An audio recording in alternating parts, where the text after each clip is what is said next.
And so we provide access through a web-based interface to everything from global DEM data, like shuttle radar topography mission type data sets, all the way through to state and national scale LiDAR collections. These are airborne LiDAR primarily, down to interfaces for an individual, say, researcher or graduate student to upload like a photogrammetric data sets, like a structure from motion product produced, say, from a UAV, and archive that with us. Welcome to another episode of the Mapscaping podcast. My name is Daniel, and this is a podcast for the geospatial community. The voice you heard right at the start of this episode, that was Christopher Crosby. Chris is the Geodetic Imaging Project Manager at UNAVCO, and he is also the co-founder of OpenTopography. And today on the podcast, you're going to learn all about OpenTopography. So let me just read what it says on the website about OpenTopography, and bear in mind that I'm reading from a website, and Chris is going to explain this in a much more detailed and entertaining educational way in just a minute. But this will give you a bit of an idea about what it is and what we're going to be talking about. OpenTopography facilitates community access to high-resolution earth science-orientated topography data and related tools and resources. Okay, again, I'm reading from the website, and Chris will do a much more entertaining job of talking us through what it is, what we can do with it, and what it might look like in the future in just a second. I just want to say that I had a few issues with the audio quality on my side of the conversation, so if it feels like the tone or the energy changes from time to time, it's not you're not hearing things, it's me. I've done my best to fix it through editing, and I really hope that it's acceptable. This podcast episode is sponsored by Regrid. So Regrid have recently been through a rebrand. They were formerly known as LandGrid, but now it is regrid.com. There'll be a link to this in the show notes. And if you haven't heard of them before, they are one of the leading providers of land parcel and location context data for the entire US. So Regrid does a lot of the heavy lifting. They collect, clean, and stitch together property boundaries into this sort of seamless data fabric for you. So if you are interested in understanding how US land is subdivided, owned, used, inhabited, and networked into economies and ecologies, this would be a really, really great place to start. So that's regrid.com. Jerry, the CEO and co-founder of Regrid, has actually been on the podcast before. If you want to check out that episode, it's called Polygons of Ownership, and he goes into a lot more detail about the history of subdividing land and what this is meant for land use and land ownership and some of the consequences of this. So that's worth checking out. Regrid, formerly known as LandGrid. If you're looking for parcel data for the US, this is the place to go. Hi, Chris. Welcome to the podcast. Thanks very much for this. I'm really looking forward to it. So with all podcasts, as you know, there's always a pre-interview, and I really enjoyed that conversation, so I'm looking forward to this one. And today, we're going to be talking about OpenTopography. So I think before we get started, could you just introduce yourself to the listeners? And once we understand a little bit more about who you are and what you do, we'll move on and we'll talk about OpenTopography. Sure. Thanks, Daniel. It's a real pleasure to be on the podcast. I've been a big fan and have listened quite a bit over the last 6 months or a year. So it's really nice to be invited to talk about a project near and dear to me. Yeah, so I'm currently at UNAVCO, which is a nonprofit in Boulder, Colorado, that supports geodetic research and education. And we primarily have funding from the National Science Foundation, NASA, and the USGS. UNAVCO does a lot of work. Our sort of bread and butter is GNSS, so high precision positioning. But we also work with other technologies. And so I manage what we call the Geodetic Imaging Program, which is LiDAR, photogrammetry, and synthetic aperture radar. But for the purposes of the conversation today, I'm also one of the co-founders of the OpenTopography project. And so I've been working with LiDAR for about 20 years with a particular focus on building tools to manage those data sets kind of in a web-based environment and to deliver the data to users in ways that are useful for the end user. My background is as a geologist, and I was fortunate to be introduced to LiDAR in the early 2000s as an intern at the United States Geological Survey. I had an advisor who was in the process of arranging for the first LiDAR acquisition ever of the San Andreas Fault. And she sort of dropped that project in my lap and said, hey, I need some help with this. I didn't have a lot of GIS background at the time and certainly knew nothing about LiDAR. So it was a little bit of trial by fire. This was early 2000s, so this was very early days of LiDAR. There was not much software support in most mainstream geospatial packages. I think we received a couple 100 million LiDAR points as ASCII files at the time. And so that was a sort of an eye-opening experience about the power of what the data can do, but also about the challenges associated with it. And then after a couple of years at the USGS, I went back to graduate school at Arizona State University to work primarily on earthquake geology.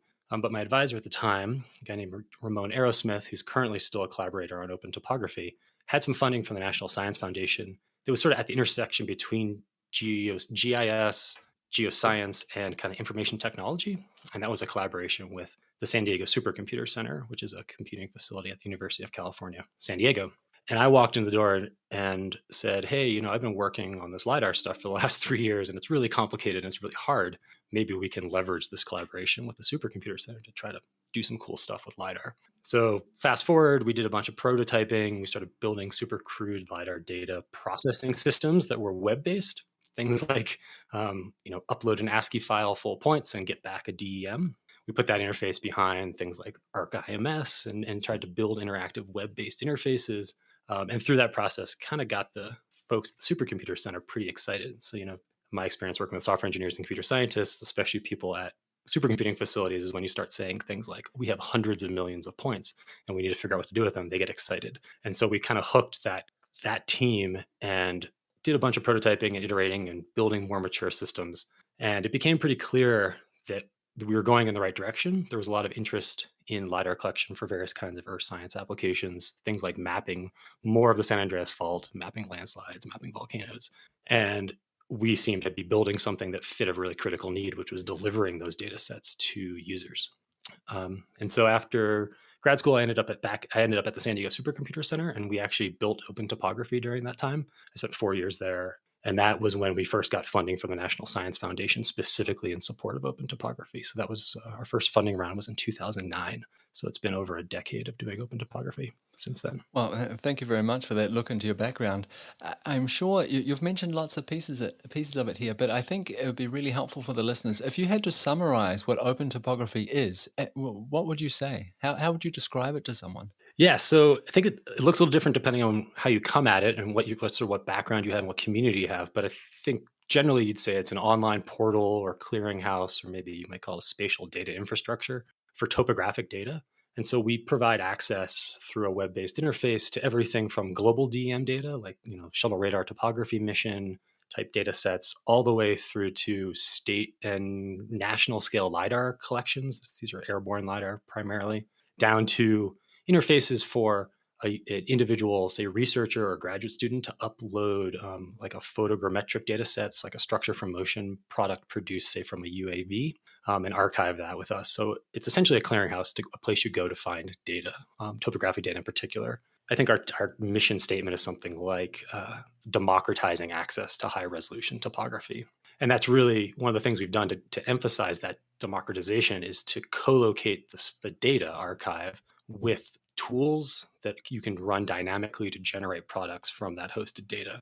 So the goal is really to sort of abstract the basic data discovery and data processing tools from the end user and offload that processing to resources that we're running so that the user doesn't have to go and necessarily get expert in point cloud processing software or any specific GIS package if, say, they just want a hillshade image in a KMZ format they can open in Google Earth. Okay, so now we understand that OpenTopography provides hosting, it provides data discovery, and there's also functionality built on top of this. So you offer compute as well. So we can execute tasks and create derivatives based on the data that's hosted within OpenTopography. And I think we should talk a little bit more about that side of things later on.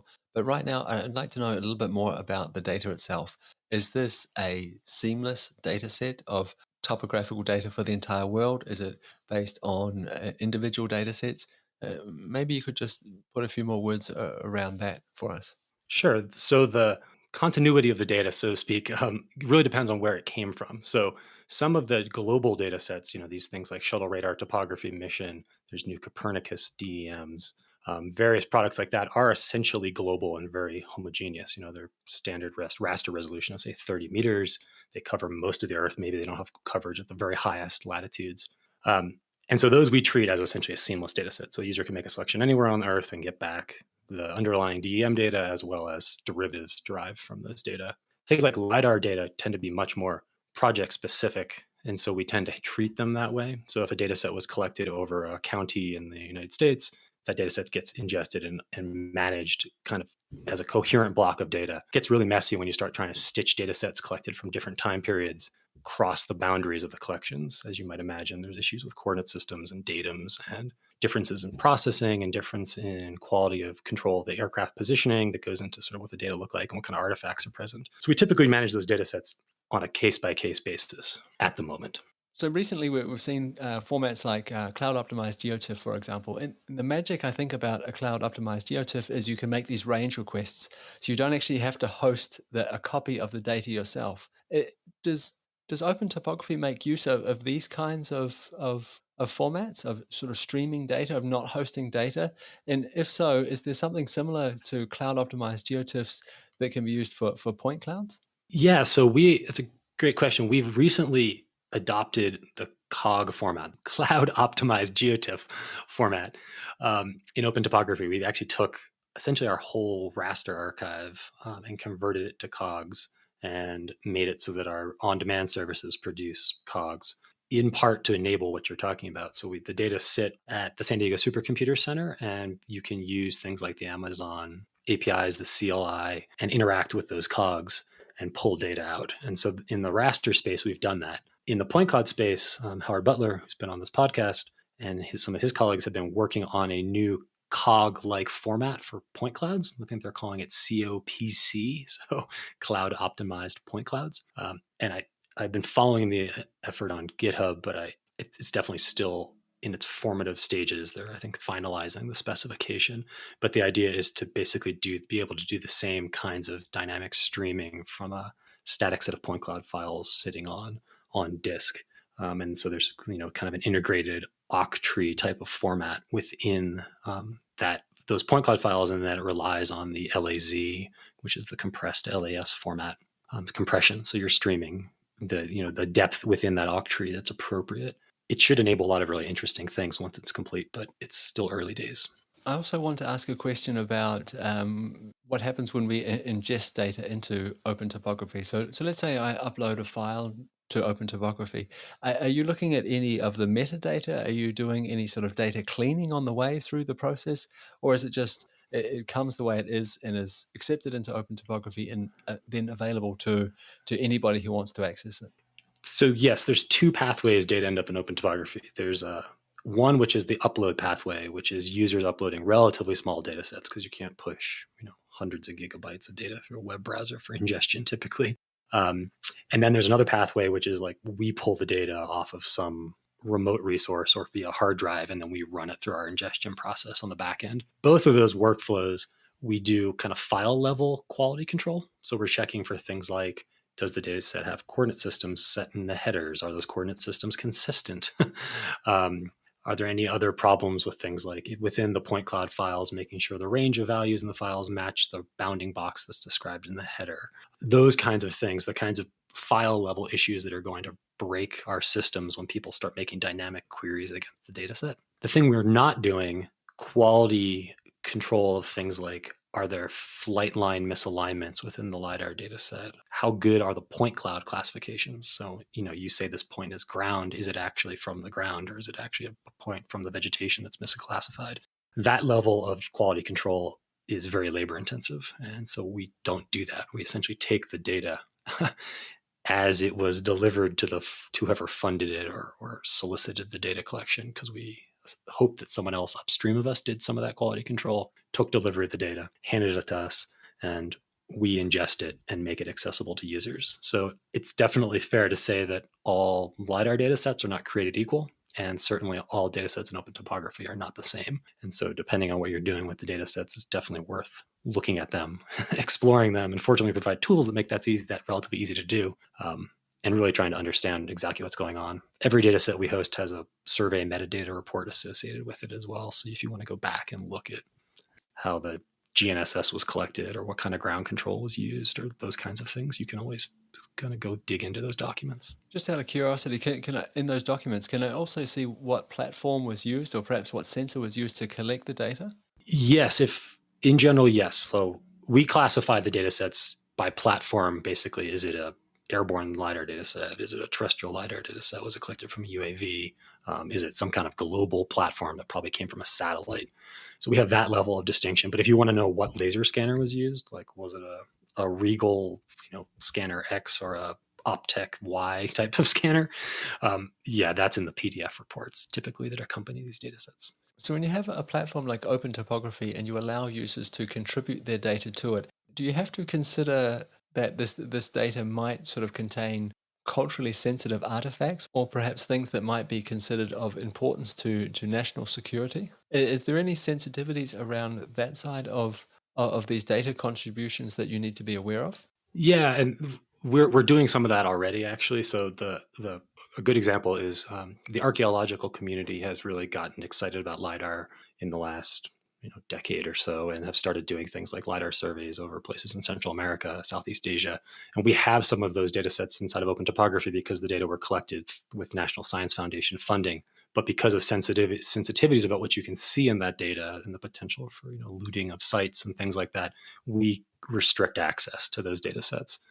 We in general believe strongly in open data and open data access, but in these specific cases, we've been asked by the research community to provide this kind of embargo, and sort of access is a case by case. So typically people would say, hey, I'm really interested in this data set from Mexico, and we pass that request on to the original researcher who organized the data collection, and they negotiate whether the data should be open to that person or not. We haven't done this for national security or anything like that. I think some of the optical imagery out there is better in terms of seeing things than lidar is going to be. So, although there was an earthquake called the Ridgecrest earthquake that happened a couple of years ago over military installations in Southern California, and there were some sensitivities about those data sets. And actually, that data set does have redacted polygons in it. Now that I think about it, we didn't do that redaction, but they provided a suite of polygons that, and the data were stripped out of the data set before it even made it to Open Topography. So I guess that does happen, but we're not the ones doing that restriction. The other place that we do apply a restriction to access is sometimes a data set gets uploaded. It was collected for academic purposes, but the research group still hasn't submitted their publication, and so we sometimes will do a temporary embargo, say until the publication is released, and then the data become open once the publication is out. Earlier in the conversation, you talked about derivatives, so products that are being created based on the data that's being uploaded to Open Topography. What might these derivatives be? So for data sets that start as point clouds, so that's typically LiDAR data of various forms, laser scanning data, and in some cases, photogrammetric data sets. We provide everything from just like, area of interest selection on a map. So like I want data for a given bounding box. If the data set has classification associated with it, you can say I want only the ground points that are within that bounding box. And then we provide a suite of tools to do a bunch of derivative processing. So the first thing that typically people want to do is they want to create a raster from those points. So that's making a DEM of a various flavor. It might be a digital train model, it might be a digital surface model. Then things like visualization. So being able to look at the point cloud source data inside a web browser is one tool that we provide for visualization. And we also do raster-based visualization. So that's things like hill shades and slope maps. And being able to just produce those as browse images or KMZ type products. And then we have some more sophisticated processing tools. So we do hydrologic routing on top of topography. So you actually can select the bounding box, rasterize the data, and then route water over the topography and calculate contributing area and other basic kind of hydrologic metrics. And more recently, we've started working on multi-temporal data analysis. So we now provide a suite of tools to do change detection across topographic data sets if they overlap. And so this is a sort of a new area because we're getting to the point now globally where we start to see places where there are multiple data sets sitting on top of each other. And so you can start looking at change. And so we have tools to do topographic differencing now on demand, on the fly in the browser, which is pretty cool. Yeah, and just to be clear, these derivatives that we're talking about, these are user initiated, right? It's not something that is automatically created when I upload data to Open Topography. These are tools, these are operations I can go in and run in Open Topography. Correct. We basically provide a suite of tools with a limited set of options, sort of dialog boxes and parameters the user can change. And then you initiate the processing job and it runs on demand on compute resources at the San Diego Supercomputer Center. So it's either running on commodity clusters or in some cases, like for the hydrologic routing applications, it's running on proper high performance computing infrastructure. Open Topography, and this is important to say, is that it's a collaboration. So the San Diego Supercomputer Center is the lead institution. They're at the University of California, San Diego. They have a large machine room where we keep all of our infrastructure, all our data servers, but they also have these kind of shared high performance computing machines. And so we've negotiated to gain access to those machines. And so in some cases through Open Topography, users are running proper high performance computing jobs on dedicated infrastructure through a web browser, and honestly don't appreciate that's happening, which I think is cool, and is perhaps the power of these kinds of systems, is that you can abstract a lot of the back end and the user is just interacting with the web interface. As a user, what do I need to do to qualify to use this? Are there any costs involved? Nope, it's entirely free to access at the moment. We have a very generous sponsor at the moment, thanks to the National Science Foundation, and specifically the Geoscience Directorate of the National Science Foundation. So they're covering the costs of putting data into the system in general, and also the costs of the user interfacing with it. So you can use OpenTopography as a totally anonymous user off the street, although we do restrict your processing limits a little bit more. If you create an account, then you have sort of full power access to access the data. So that's data download, that's this on-demand processing. We do have some partners that provide funding for data hosting, so to get their data into OpenTopography. So we work with groups like Land Information New Zealand, which is the national mapping agency of New Zealand. They're in the process of collecting the whole country with LiDAR, and they're using OpenTopography as their data distribution platform. So that's an example of a data partnership that we have. But from an end user perspective, it's as simple as creating a user account and exploring. And what do you see people doing with these data sets? So obviously this was started with from an academic perspective, assuming that the scientists were going to show up and use this data to solve scientific problems. But is that what you see happening, or is there a whole plethora of use cases? So that's still our primary use case because of the funding source. So the National Science Foundation really wants to fund novel research and also education. And so we really emphasize that as basically our role is to facilitate access to these data sets for that community. But those users represent something like a third of OpenTopography's users. So OpenTopography is an interesting case because it was funded for a very specific academic application, but has sort of taken on a life of its own because the power of these data sets, as I think we all appreciate, is so vast that they're useful for all kinds of interesting things beyond perhaps the original application. So, a data set that was collected to look at a landslide in Northern California or something like that has a lot of other things in it that are potentially interesting for users. And so we see that core academic user base, which represents the research community, educators, people use OpenTopography in their classrooms. But we also see a lot of commercial sector users. So, various types of consultants who are doing engineering or natural hazards or urban planning are regular users of OpenTopography. There's a really interesting growth in sort of virtual worlds. And so we see a lot of people who are building video games, either commercial video game developers like Electronic Arts, some of the big players, but also hobbyists who are using things like Unity to bring these data sets in and build sort of immersive visualization environments for video games or AR, VR types of experiences. We also see a lot of interesting uses in like 3D printing. People who do things like, I'm a rock climber and my favorite rock climbing spot is Yosemite Valley in California, and I'm going to go 3D print my favorite climbs. They pull data out of OpenTopography. So it's really interesting. I think one of my favorite things about OpenTopography is that it's a great demonstration of when you make these data sets relatively easy to use, people start doing really creative and unexpected things with them. You talked about these different use cases, and you talked about doing 3D printing based on data from your platform, people creating virtual worlds and that kind of thing. How do you know that they're using data for that? Is there some kind? Are they referencing OpenTopography? Is there some kind of reference or link back to you? A couple different ways. One is we do have a power user opportunity, and that's by request. So you basically have to fill out a form and say, I'm requesting higher limits for data access, processing limits, and we make them tell us why they need higher limits than what we provide by default. And so that people write, a paragraph or two describing what they're doing. That's one way. We definitely get emails from groups who have used our data and want to publish it and want to clarify licensing terms or acknowledgement. And that's how I know some of these big video game companies, for example, are pulling data from OpenTopography, and kind of virtual effects and video development and those kinds of communities, because they ask, like, how do we properly make sure that we provide acknowledgement for this? And then the other way is just through a lot of conversations and just one-off emails from people asking technical support questions. We also actually, if you just go Google OpenTopography, you hit tons of YouTube videos from that are basically tutorials on how to go from OpenTopography to Unity or some other kind of processing workflow that's in that kind of virtual world space. And so we see that, and that's kind of cool. It's cool that people are taking our resource and building their own tutorials on top of it that are specific to their workflows and their pathways.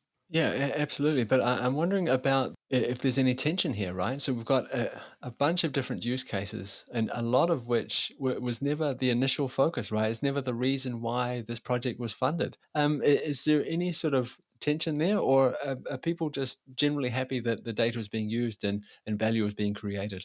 There's a bit of tension that's it's largely related to this relatively narrow funding source that has this very academic emphasis. So our sponsor, the National Science Foundation, is very excited to see broader, what they call broader impacts of their investments in things like open topography.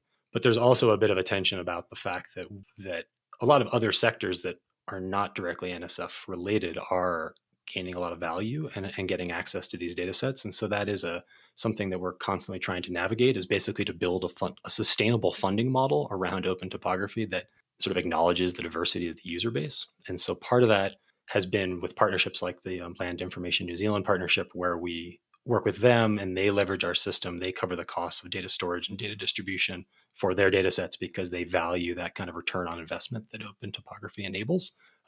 We've really tried to avoid charging the end user. That's not because we do believe in open data and open data access. But as you say, especially things like on-demand compute aren't free, and doing that at scale starts to get relatively expensive. And so we're constantly trying to figure out ways to navigate that space.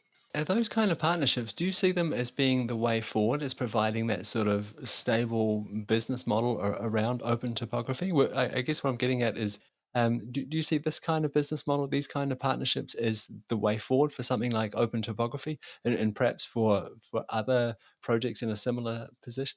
Yeah, this is a really challenging problem in the open data space. I think also in the open source software space is these things. Open doesn't necessarily mean free, especially when you're providing things like compute resources on top of data. It's relatively cheap to park data on an FTP site or dump it in an Amazon S3 bucket and let people have at it. But what we've really emphasized is this processing, these suite of tools that make the data easy to use, because we think that's really what drives greater value from the data. And what our users want is not to download, a couple hundred LAS point cloud files from an FTP site. They want contour lines derived from those data, or they want a map of change or something like that. And so handing them the raw data isn't really solving their problem. And so that's what we've emphasized, but that also doesn't come cheap. And so the case we've made thus far has largely been around this idea of partnering with groups who have a mandate to make data public. So the Land Information New Zealand is a great example of this. They're collecting the data with public funds, taxpayer money, and they have a very diverse stakeholder base. And so they want to get that data out there and enable users to have at it and do creative things with it. And so something like Open Topography works really well in that sort of mindset, which is instead of building something like it ourselves, which honestly, we've been working on Open Topography for 10 plus years in a production sense, and certainly probably 15 or more years in a sort of prototyping sense. It's really hard to recreate something like Open Topography, as a relatively small GIS type shop at the moment. And so it's probably more cost effective to build that partnership with somebody who's running the platform and just kind of buy into the platform and leverage it. And so that's the angle we've been pursuing, with variable amounts of success, if I'm being honest. There's a big disconnect in my view about the amount of money being spent to do things like collect LiDAR over large spatial extents in various parts of the world versus the amount of money spent to make those data accessible. And so we get a lot of emails from people asking for us to host their data for free. And that's sometimes a hard course for us to navigate, especially given that we have a single sponsor who doesn't really want to distribute data for your local state GIS office or something. So yeah, I can definitely see a lot of good reasons for attention around some of those topics there. When you think about things like Google Earth Engine, for example, are they sort of squeezing projects like Open Topography? Because I guess they just sort of absorb all the costs, right? The user experience is, oh, this is free, this is effortless, this is seamless, it's integrated with everything. Everything should be like this. Are they, yeah, creating more tension around like the business model that open topography is going to need to develop to survive? Yeah, that's a really interesting question. Google has way more resources than we do, like like wildly more. And so some of these problems they can solve very quickly, I think, and probably not care too much about what it costs. I feel like there's definitely a subset of the academic community that really uses Google Earth Engine quite heavily, and frankly, Earth Engine does a lot more than OpenTopography does from a kind of programmatic access and processing perspective. But Google Earth Engine, this last time I checked at least, is still very much raster centric. And so there's not point cloud access through things like Google Earth Engine. And so that's, I think, a place where OpenTopography is perhaps unique. They haven't put us out of business, but if Google Earth Engine decided that they wanted to suddenly host all the point cloud data in the world, I'm pretty sure they could do that. And I'm pretty sure that that would complicate our lives. Like they could, that would make it hard for us to write a renewal proposal to the National Science Foundation. And it would make it hard to have a relationship with a group like Land Information New Zealand if, say, Google Earth Engine was willing to take their data for free. I don't know. So we have come a long way in the conversation. We've talked about your background, how you got involved with this project. We've talked about the hosting capabilities and the discoverability provided by OpenTopography. We've talked about the kinds of processes we can execute on this data in the platform. We've even talked about the business case behind it. I'd like to move away from those things now and sort of talk more generally around point clouds. So in the last few years, we've seen this explosion in the ability to be able to collect point cloud data. What kind of challenges are we going to face in a world where we see this massive increase in the collection and maybe even demand for point cloud data? I think there's kind of two classes of this, right? There's we've talked about the term like ubiquitous point clouds, that basically they're going to be tons of point clouds coming from lots of different sources. So, the latest generations of things like the iPhone and the iPad have laser scanners built into them. And so people can start producing their own point clouds. Those data sets look really different, though, than, say, a national mapping effort, something like the USGS's 3D elevation program or the Land Information New Zealand's national mapping program. Those are relatively well organized, well quality controlled data sets. And so those probably need to be managed in a slightly different way than like these sort of crowdsourced types of data sets, right? Like there's also this proliferation of UAVs, and a lot of those UAVs are now capable of carrying laser scanners. Those laser scanners are coming down in cost. Photogrammetric point cloud generation via like a structure for motion type of workflow is exploded, and there's tons of people out building cool models of landscapes and features using photogrammetry. And then there's the whole autonomous navigation world, right? So self-driving cars, vehicles, those things are all going to be producing the point clouds that they're using for positioning and navigation. So I think, yeah, there's a lot more data coming. Whether all that data needs to end up in a big kind of community archive or not is an interesting question.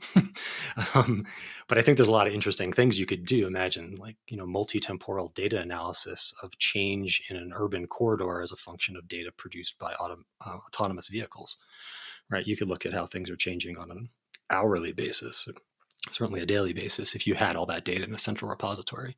And so that's pretty interesting and complicated about how you do data fusion and data integration when all those data sets look and feel very different. They're collected with different kinds of sensors using different kinds of technologies, and they have different accuracies and errors associated with them. So I think that's really the kind of research question for us, at least right now, is how we start doing that kind of data integration, data fusion analysis across different kinds of data sets. And we've spent a fair amount of time on this from a topographic change perspective, but most of that work thus far has been on doing change between, say, two airborne LiDAR collections, which is non-trivial. But when you start introducing things like data collected from an autonomous vehicle compared to data collected from an airborne platform compared to data collected from a UAV, that's even more complicated. Yeah, I think for sure. And the work we've done in the last year or two through OpenTopography on just building tools to do topographic change, I think are pretty innovative. Not necessarily that the methodologies are particularly novel, like things like basic raster subtraction to do topographic change, or something that most people can do in their GIS environment via a raster calculator type of interface. But doing it at scale on the fly through a web browser is new, and we're doing that at the moment, and we're starting to look at what it means to take data sets at sort of the spatial scale. So, a state that's been flown by LiDAR twice in the last decade, and actually computing the change of the whole state at, say, 1 meter resolution. That's a very big data problem. and we have the data access now, and we have the workflows to do it. So that's the kind of thing we're starting to explore is that multi-temporal component. And I think that's definitely a growth area for point cloud types of data analysis. Yeah, I'm sure you've learned a lot during your time with Open Topography. I mean, it's a huge undertaking. There's so many different moving parts to this, and so many different stakeholders as well. If you went back in time to when you were starting out making this, what would you tell yourself? What advice would you give yourself? That's a good question. I think some of the early efforts were very focused on point clouds and making point clouds and lidar types of data sets accessible through web interface. And at some point, we went back and we looked at other, actually, what I would consider more easily accessible data sets, like things like these global topographic data sets, like the shuttle radar topography mission. And we put them inside of OpenTopography, and we provided the same suite of basic processing tools, and we put APIs on top of them. And it exploded. Like, people were really excited about it. And it turns out that just because the data set's accessible via an FTP someplace, that extra layer of tools really makes the data exciting to people and really encourages them to use it. And so I probably would have gone back and cherry picked the obvious data sets earlier, which is there are, globally in different parts of the world, there are really good topographic data sets that may exist in raster kind of products that are at that maybe 10 to 30 meter resolution. And those, I think, benefit from an open topography style treatment, even though they're actually less challenging to deal with compared to, say, LiDAR point cloud data. So that was one lesson, that there's like some low hanging fruit that's pretty easy to pick off that we didn't go after right away that we probably could have. And then the other lesson that I think we've learned over time, and I think this was part of our culture in the beginning, but we still emphasize, is good user support and being responsive to users. And so we get a lot of emails from people who ask questions about our system, but also are asking questions about what to do with data products. Like, I want to bring this point cloud into AutoCAD or into ArcGIS or something like that. And we do it. We try to be very responsive and supportive of people. And we've done a lot of short course teaching over the years, something like 35 or 40 different short courses over the last 10 years. We're getting people in classrooms, teach them how to use Open Topography, teach them how to work with the data downstream of Open Topography in various kinds of software packages to do basic kinds of analysis. And that's really helped to grow the community as well, is to teach people about the system and kind of hold their hand, and through the initial use of the system and the basic analysis of the data has really made a difference. We've been around long enough that we've had graduate students, come through Open Topography and take a short course 10 years ago, and now they're a faculty member at a university writing papers about LiDAR data processing, or where they're using their LiDAR data processing skills. And that's pretty rewarding to see that full life cycle of training somebody, providing them access to the data, and then seeing them go and do interesting things with it. That's really interesting. That sort of gets back to this idea that it's not good enough just to make the data available. You've got to build other layers on top of it. That user interaction, user support, training, education. So what's interesting for the users? Like, what data sets do they want to see? What functionality are they interested in? And I think you mentioned it earlier. There was a lot of money being spent on collecting the data, but then perhaps it feels like we dropped the ball a little bit. And it sounds like that was perhaps one of the bigger lessons that you've learned, is that, okay, it's not good enough just to collect it in one place. We have to build on top of that. It's a user experience, it's a journey, it's training, it's education. That those are the things that are going to make the difference in terms of a successful project.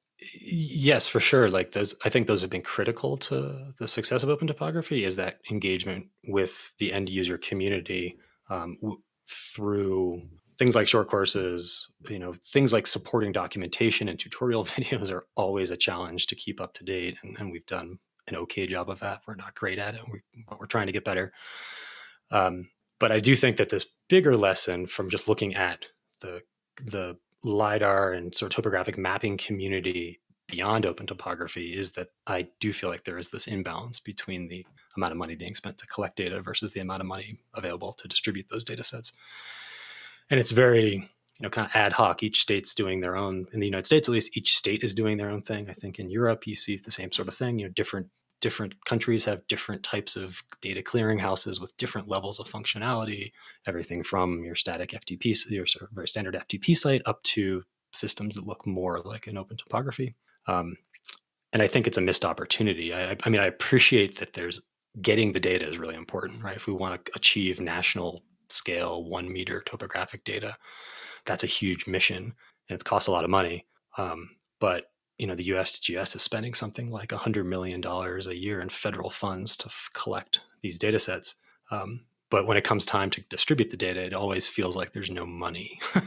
And that's challenging because I think it ultimately harms the return on that investment, which is non-trivial at $100 million a year. That's a lot of money. And so spending a small fraction of that to build better user interfaces and better systems, more APIs, easier ways for people to access the data via bulk, those kinds of things are just going to drive innovation and creative utilization of those data sets.